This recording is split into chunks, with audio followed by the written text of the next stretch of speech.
So on this channel, we've talked about creating perspective drawings and floor plans. Well, if you feel like perspective drawings are a little too complicated or you just don't have much time, then do elevations.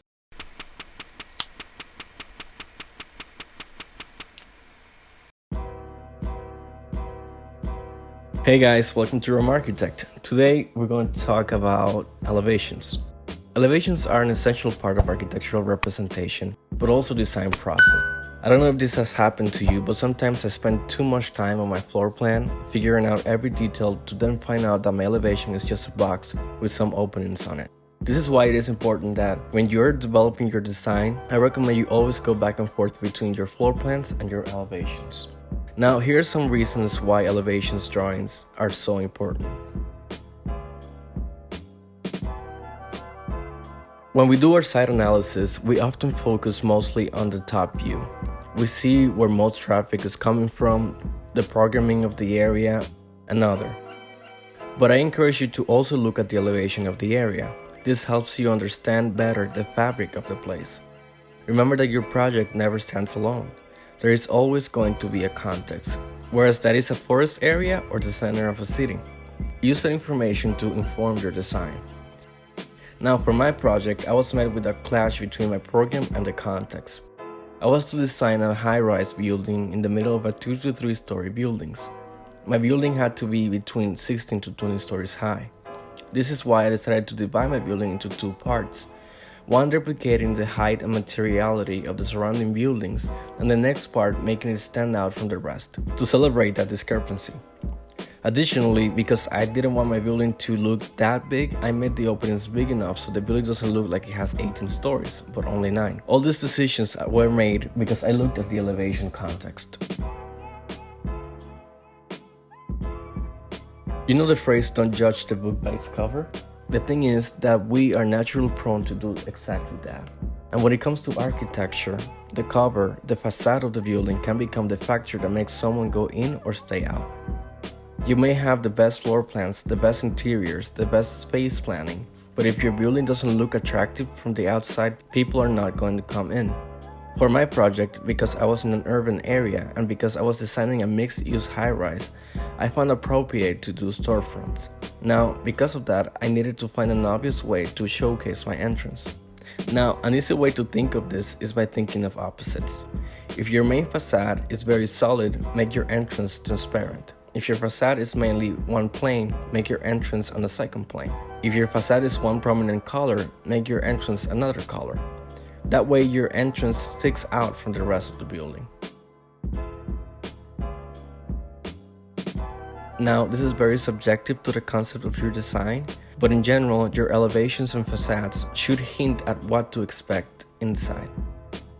If I want the first floor of my building to be public, I need to make my entrance and facades feel inviting. This is by making it as transparent as possible, or maybe making the openings as wide and open as possible. If you want to create an isolated place, then having big openings don't make much sense. But my point is that you must think about these things. If your space is meant to be private, design walls, but if they are public, design openings. Having elevations help you make the best decisions to achieve your design concept. It is important for us to understand the value of elevations. Don't wait until the last minute to start working on them. Elevations are not just meant to present your ideas, but they are part of the process so you can develop your design. With that, here are a few things you can do to help your elevations look better. Now, whereas your elevations focus only on the building or its surroundings, use that drawing to showcase contextual information that aided your design decisions. Choose the season that you are showcasing your building in. Is it during the fall or spring? Where is the sun and how the shadows react to its position? What is behind and next to your building? And how does your building stick out from it? Adding this information doesn't only add to your composition, but informs the viewer of your design choices. Remember what I said on my last video about using your floors on your floor plans? Well, the same applies here. Your walls are part of the canvas. Use them. Whereas you're doing a black and white elevation or colored elevation, put some texture on your walls. Add movement to your drawings, but also scale. Having humans and other things help the viewer understand better the scale of your building. Doors and windows often gives us hints of scale, but nothing is more relatable than ourselves. At the beginning of the video, I said that you can sort of switch a perspective drawing with elevations. Well, yes, but actually no. Yes, because an elevation is taking a perspective drawing and making it orthographic. Therefore, if you really don't have much time to invest on a perspective drawing, then I highly recommend working on at least 2 elevation views of your design. But no, because perspective drawings are unique in a way that it goes outside conventional and orthographic architecture and displays space as it would appear naturally. This is a unique value that no other architectural drawing has, and it is a powerful tool to get people to relate with your design.